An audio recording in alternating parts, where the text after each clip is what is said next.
शादी है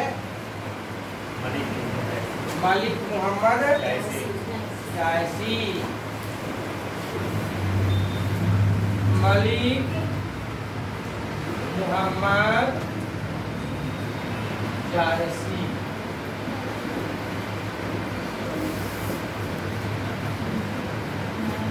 मलिक मोहम्मद जायसी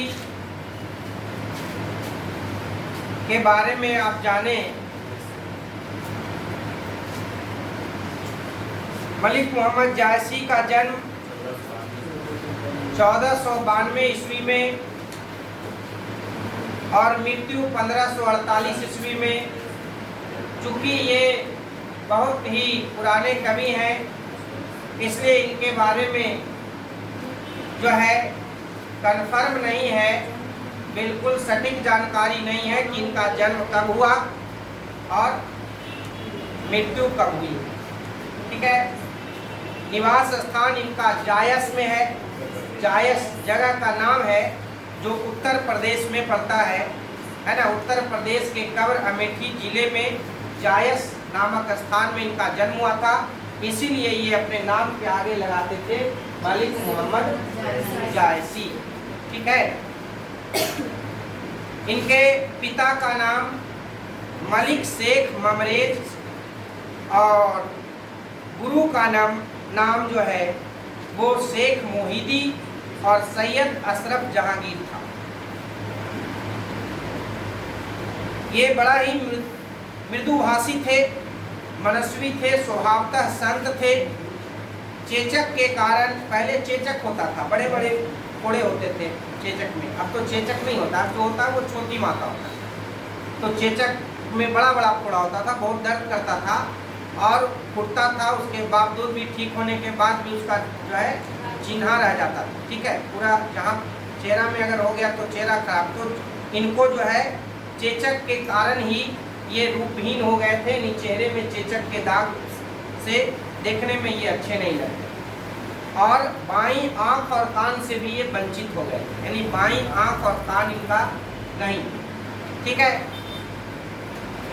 इनकी प्रमुख कृतियां हैं पद्मावत, अखरावट, आखिरी कलाम, चित्ररेखा, कहरानामा, मसला या मसलानामा आदि। इसके अतिरिक्त चंपावत, होलीनामा, इतरावत आदि भी इनकी कृतियां हैं जो उल्लेख में आती है। यहाँ पर जो आपको पढ़ने के लिए दिया गया है, इनके द्वारा लिखी गई कड़वक, ये बिल्कुल जाना पहचाना है। अगर आप थोड़ा सा पीछे चलेंगे, आप सुने होंगे एक फिल्म का नाम पद्मावत, है ना, जो पहले बनने वाला था पद्मावती, है ना। तो उस पर बहुत जो है हंगामा बरपा, इसके वजह से फिर उसका नाम बदल कर दिया गया पद्मावत। तो यही पद्मावत, इन्हीं के रचना पर वो मूवी बनाई गई, है ना। तो आपने देखा है पद्मावत, आप लोगों ने नहीं देखा है। तो इनके पद्मावत में क्या है, तो पद्मावत में जो है ये चित्तौड़ नरेश रतन सेन, रावल रतन सेन, है ना, चित्तौड़ के नरेश थे और सिंहल द्वीप की राजकुमारी पद्मावती, है ना, सिंहल द्वीप की राजकुमारी थी पद्मावती। इनकी प्रेम कथा है पद्मावत में और इस प्रेम कथा का त्रिकोण पूरा होता है दिल्ली के सुल्तान अलाउद्दीन खिलजी के इस कहानी से जुड़ जाने से। ठीक है। ये कहानी जो है अंशतः ऐतिहासिक आधार है, इसका ऐतिहासिक कहानी है, लेकिन बाद में जो सभी पूरा इसमें ऐतिहासिक है। ठीक है। इतिहास में रानी पद्मावती हुई है, अलाउद्दीन खिलजी हुआ है ना, रावल रतन सेन हुए हैं, लेकिन इसमें लिखता है कि अंततः ऐतिहासिक आधार वाली इस कहानी का विकास जनश्रुतियों यानी सुना गया बात पर, है ना, जो लोगों के द्वारा सुना गया, है ना, जनश्रुति एवं आगे स्वयं कवि की सृजनात्मक कल्पना, कुछ कवि ने अपने हिसाब से भी इसमें पुट किया है, अपने हिसाब से भी कल्पना किया है, ठीक है, तो तब इसका निर्माण हो पाया। लेकिन फिर भी पद्मावत जो है ये एक ऐतिहासिक ग्रंथ है ना। और आपसे सवाल पूछता है कि मलिक मोहम्मद जायसी के प्रसिद्धि का आधार क्या है, तो याद रखिएगा कि मलिक मोहम्मद जायसी के प्रसिद्धि का आधार है पद्मावत, ठीक है। उसके बाद पूछता है कि पद्मावत जो है ये किस भाषा में लिखी गई, तो पद्मावत जो है ये किसमें लिखी गई है, अवधी भाषा में लिखी गई है। किस भाषा में लिखी गई है? उसके बाद पूछता है कि पद्मावत में जो है ये पद्मावत जो है वो कैसा काव्य है, तो अभी बताया कि इसमें प्रेम का वर्णन है, तो ये प्रेमाख्यानक काव्य हो गया। कैसा काव्य हो गया?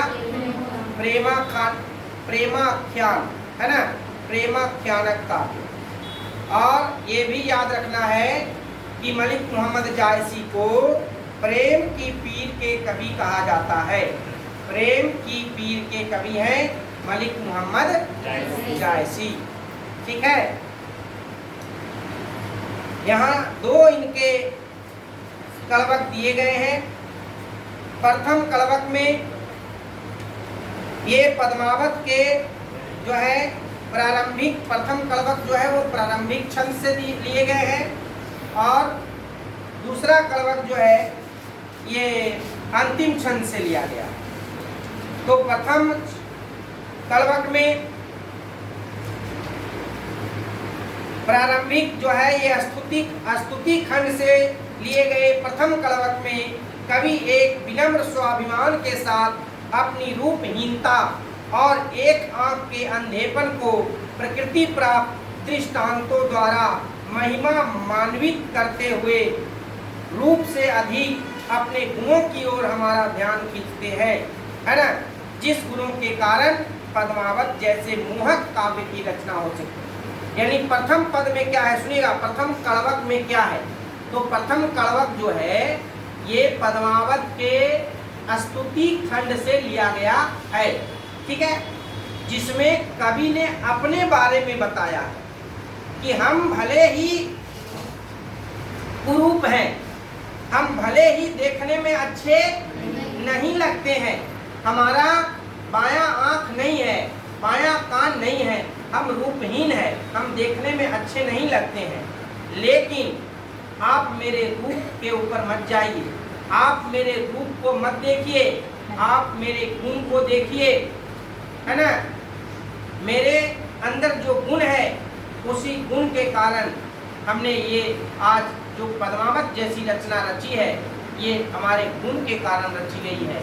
इसलिए आप हमारे रचना को देखिए, आप हमारे गुण को देखिए, हमारे चरित्र को देखिए, हमारे रूप को मत देखिए, है ना। और हमारे ही नहीं, है ना, मतलब रूप से कहने का अर्थ क्या हो गया कि रूप जो है रूप से बढ़कर के क्या होता है, गुण होता है, ठीक है। तो आपको हम प्रथम पद में लेके चल रहे हैं। प्रथम कलवक में ये आपको अर्थ पहले ही आपको सारांश हम बतला दिए ताकि आपको समझ में आए, क्योंकि ये जो भाषा है वो बिल्कुल अलग है, आपने इस भाषा को कभी पहले सुना नहीं है, ठीक है।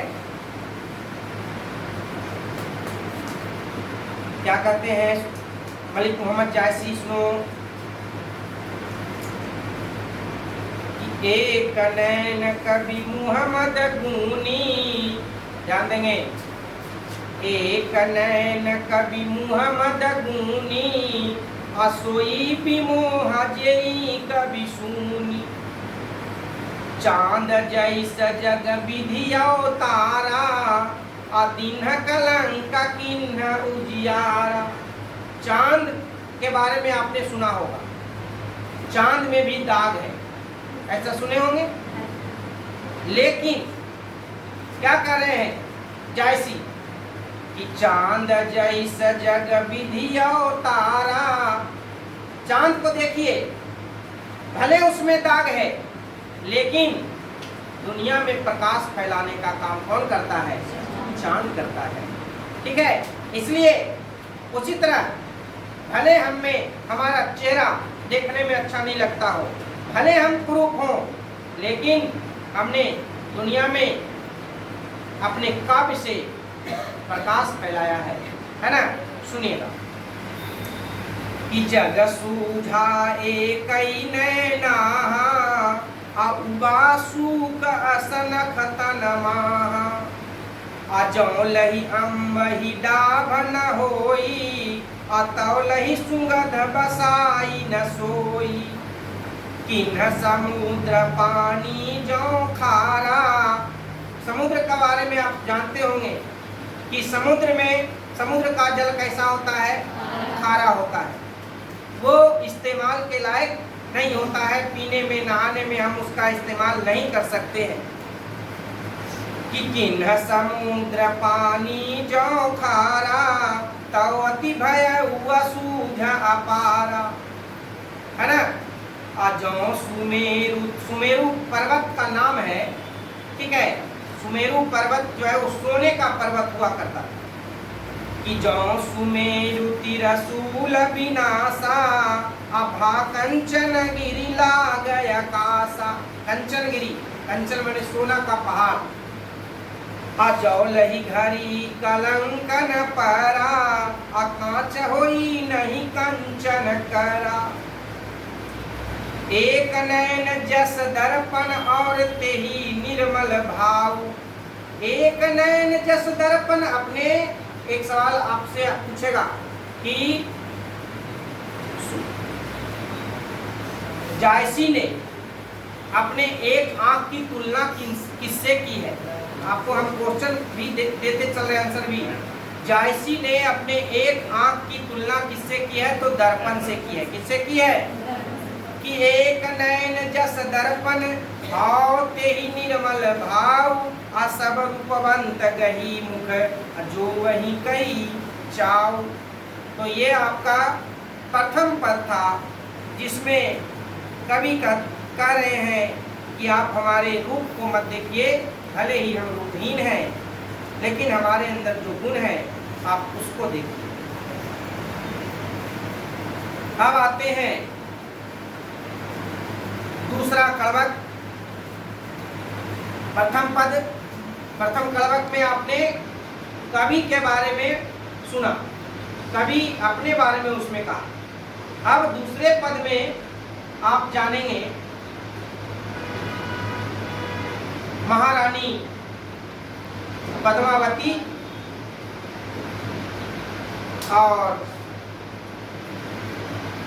रावल रतन सेन के बारे में। ये जो है, जो दूसरा कड़वक है, ये पद्मावत के उपसंहार खंड से, उपसंहार माने अंतिम, ठीक है ना, उपसंहार खंड से लिया गया है। इसमें वे कहते हैं कि उन्होंने इसे रक्त की लेई लगाकर जोड़ा है। इसमें जो शब्द हैं, एक एक शब्द है, इस शब्द को हमने अपने खून से लेई लगा करके जोड़ा है ना। खून से लेई लगा के मतलब क्या? खून का लेई बनाया, मतलब खून पसीना इस खून से सींचा है, मतलब मेहनत किया है ना। शब्द में जान डाला है। सुनिएगा कि उन्होंने इसे रक्त की लेई लगाकर जोड़ा है, जो गाढ़ी प्रीति के नयन जल में भिगोई हुई है। अब न वह राजा रतन सेन है, अब न वह राजा रतन सेन है, और न वह रूपवती पद्मावती रानी है, न वह बुद्धिमान सुआ है। सुआ नाम था रानी के दरबार, राजा रावल रतन सेन के दरबार में बहुत ही बुद्धिमान व्यक्ति था, उसका नाम था सुआ, ठीक है। आए वो सुआ होता है वो रस्सी वाला, तो मत समझ लीजिएगा, ठीक है। न वह बुद्धिमान सुआ है और न राघव चेतन, या राघव चेतन जो है वो बहुत साहसी वीर था, ठीक है, जो लड़ा था अलाउद्दीन खिलजी से बहुत ही साहस। राघव चेतन या अलाउद्दीन भी अब नहीं है, इनमें कोई आज नहीं रहा, किंतु उनके यश के रूप में क्या रह गई है, कहानी रह गई है। फूल झड़कर नष्ट हो जाता है परंतु उसकी खुशबू फिजाओं में रह जाती है, खुशबू नष्ट नहीं होता है, ठीक है। कवि यह कहना चाहता है कि एक दिन वह भी नहीं रहेगा पर उसकी कीर्ति है ना, उसकी कीर्ति जो है सुगंध की तरह पीछे रह जाएगी। जो भी कहानी को पढ़ेगा वही उसे दो शब्दों में स्मरण करेगा, याद करेगा। कवि को अपने कलेजे के खून से रचे इस काव्य के प्रति यह आत्मविश्वास अत्यंत सार्थक और बहुमूल्य है ना। अब सुनिएगा कि मुहम्मद यही कवि जोरी सुनावा, असुना जो प्रेम पीर गा पावा। मुहम्मद यही कवि जोरी सुनावा, असुना जो प्रेम पीर गा पावा। अजोरी लाई रकत कहलेई, अगाढ़ी प्रीति नैन जल भेई। आओ मन जानी कविता सकिन्हा, अमक यह रहे जगत में चिन्हा। कहाँ सो रतन सेनी अस राजा, कहाँ रतन सेन जैसा राजा, कहाँ सो रतन सेनी अस राजा। कहाँ सुवायसी बुद्धि उपराजा, मंत्री थे सुवा, ठीक है, बहुत ही बुद्धिमान मंत्री रावल रतन सेन के दरबार में। कहाँ अल्लाउद्दीन सुल्तानू, कहाँ राघव जेहि किन्ह बखान, है ना। और कहाँ अल्लाउद्दीन खिलजी सुल्तान, और कहाँ राघव चेतन जैसा साहसी वीर। कहाँ स्वरूप पद्मावती रानी, है ना, कहाँ स्वरूप पद्मावती रानी।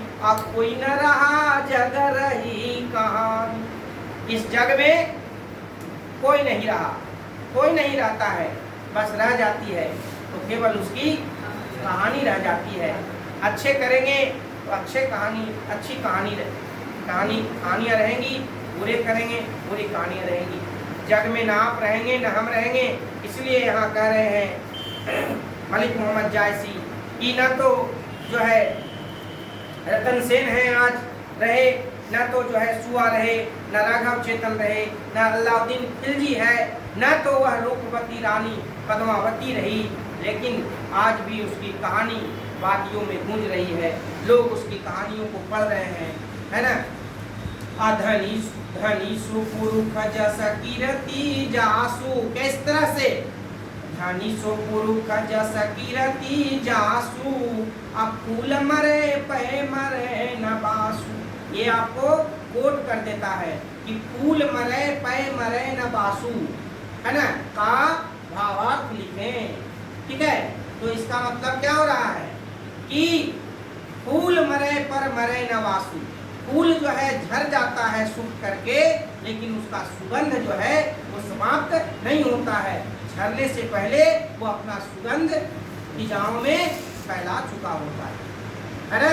तो फूल मरता है, फूल नष्ट हो जाता है, उसकी खुशबू नष्ट नहीं होती है। केई न जगत जस बेचा, केई न लीन्ह जस मोल। केई न जगत जस बेचा, केई न लीन्ह जस मोल। जो यह पढ़े कहानी हम सब रे दूई बोल। कभी अपने बारे में कहते हैं कि जो यह कहानी पढ़ेगा वो हमारे बारे में दो अच्छे बोल जरूर बोलेगा, क्योंकि हमने इस कहानी को दिल से लिखा है, मन से लिखा है, बहुत ही सुंदर ढंग से वर्णन किया है ना। तो इसलिए हमारे बारे में दो अच्छे बोल तो जरूर बोलेगा पद्मावत पढ़ने वाला, ठीक है। तो ये था पद्मावत से लिया गया दो कड़वक, जिसके रचनाकार थे मलिक मोहम्मद जायसी।